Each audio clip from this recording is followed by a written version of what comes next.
नाही, कायद्याचा पेक्षा मोठा कोणी नाही, कायद्याचा सन्मान केला पाहिजे। तारीख होती त्या तारखेसाठी माननीय न्यायालयाचा सन्मान आपण केला पाहिजे। कायद्यापेक्षा मोठं कोणी नाही, त्यामुळं तारखेसाठी आलो होतो, बस एवढंच। नाही, आरोप काय नाही आहेत, न्यायप्रविष्ट मॅटर आहे, न्यायदेवता न्याय देईल। फक्त आज एवढंच होतं, तारीख होती, मी हजर राहिलो, कायद्यापेक्षा कोणी मोठा नाही, नाचण्याचं काही कारण नाही, आलं पाहिजे म्हणून आलो। आता आरोप अगोदरच कसं म्हणणार आहेत आपण? मान्य न्यायालय बसलंय, न्याय देईल, ठरवल त्यावेळेस।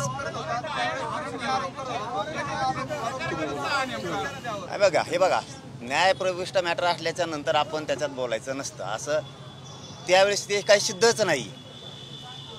विनाकारण आरोप करणारच काय खरं असतंय? आरोप हे बघा, आता न्यायालयात आहे म्हणून मी त्याविषयी बोलायला, खोटं आहे हे सगळ्यांनाच माहिती आहे। आता एक मात्र खरं आहे, कुंकड सापडत नाही म्हणून काय याच्यात सापडायचं आहे की काय सरकारला? असंही काय असू शकतं, पण न्यायदेवता न्याय करल। तारीख होती, आलो दादा, आणि तुम्हाला टाळून जाऊ शकत नाही मी कधीच। हे लय दिवसाचं आहे ते, नाही घटनाक्रम सांगायला गे नाही ते आता। ते पार 13-14 वर्षाचा विषय आहे तो, आत्ता आलाय समोर, आणि काही कारण नसताना। पण ठीक आहे, आता ते न्यायालय ते टिप्पणी करू नये, कारण न्यायदेवता न्याय दे, या एवढं मात्र फिक्स।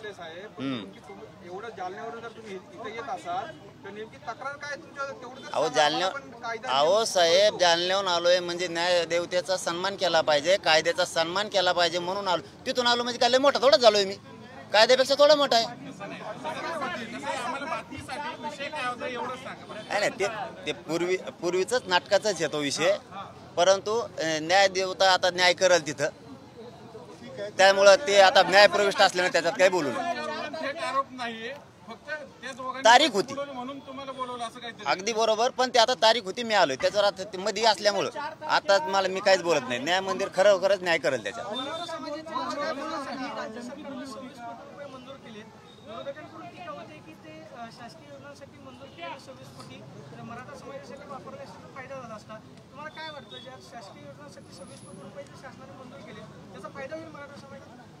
आतापर्यंत झाला नाही, इथून पुढं पण नाही होणार। त्यांना त्यांची बाजू दाखवायची फक्त। समाजात जी नाराजीची लाट मराठ्यात पसरली, आणि दलित बांधवात पण, मुस्लिम बांधवात पण, बाराबोलीदारांमध्ये जी लाट पसरली, ती लाट थंड करायसाठी काहीतरी बहाणा बनवायचा म्हणून कुठंतरी जाहिराती द्यायच्यात। पण हे कुठाने करण्यापेक्षा मराठ्यांचं हक्काचं आरक्षण आहे, मराठा आणि कुणबी एकच हे सिद्ध झाले, देऊन टाका ना। बीडमध्ये प्रचंड जातीवादाचं तुम्ही बघितलंय, तुम्ही स्वतः आवाहन केलं होतं, परत एकदा काय आवाहन कराल दोन्ही समाजाला? कारण विनाकारण वातावरण खराब होतं। आता थंड झालंय, परंतु दोन्ही समाजाला आव्हान आहे की आपण शांत राहा, कारण आपल्याला कायदा सुव्यवस्था बिघडू द्यायची नाहीये।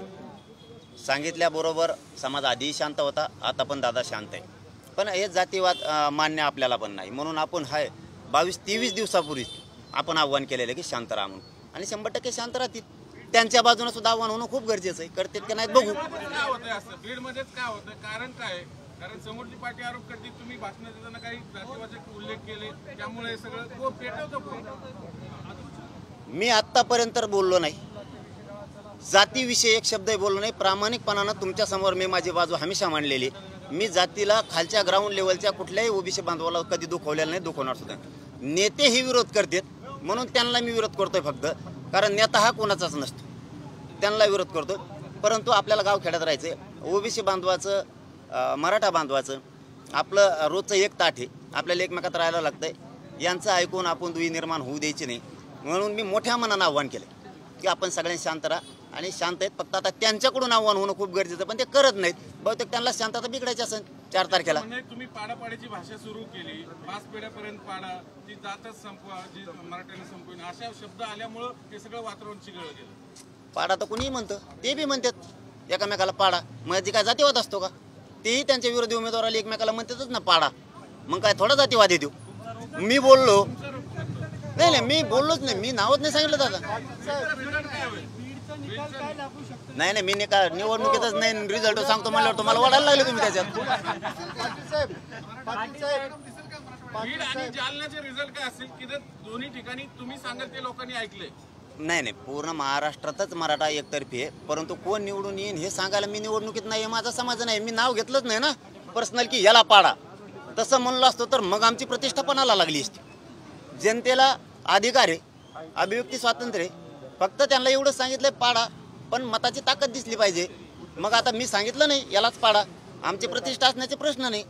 तशी जर मस्ती असली समजा की आम्ही नाही सांगून म्हणायची, मग विधानसभेला बघू, नाव घेऊन पाडू. मग तुम्ही नाव न घेता थेट इशारा दिलेला आहे, आता ही विधानसभेत बघू तुम्ही कसं निवडून येतात त्याचं काय काय होतंय, ते पालकत्व त्यांच्याकडे, पालकमंत्री ते शांतता राहिली पाहिजे ही त्यांची जबाबदारी. परंतु त्यांनी सांगितलंच पाहिजे ना, त्यांनी सांगितलं पाहिजे की शांततेचं आव्हान, पण ते सांगत नाहीयेत. पण वैयक्तिक टिप्पणी आपण केली नाही.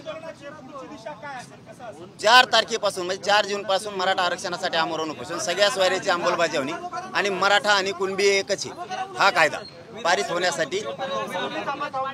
ते जर सगळ्या स्वारीची अंमलबजावणी दिली नाही आणि मराठा आणि कुणबी एकच आहे हे जर नाही मंजूर केलं तर मग मात्र 100% विधानसभेला 288 मध्ये उभा करणार सगळ्या जाती धर्माच्या. धन्यवाद.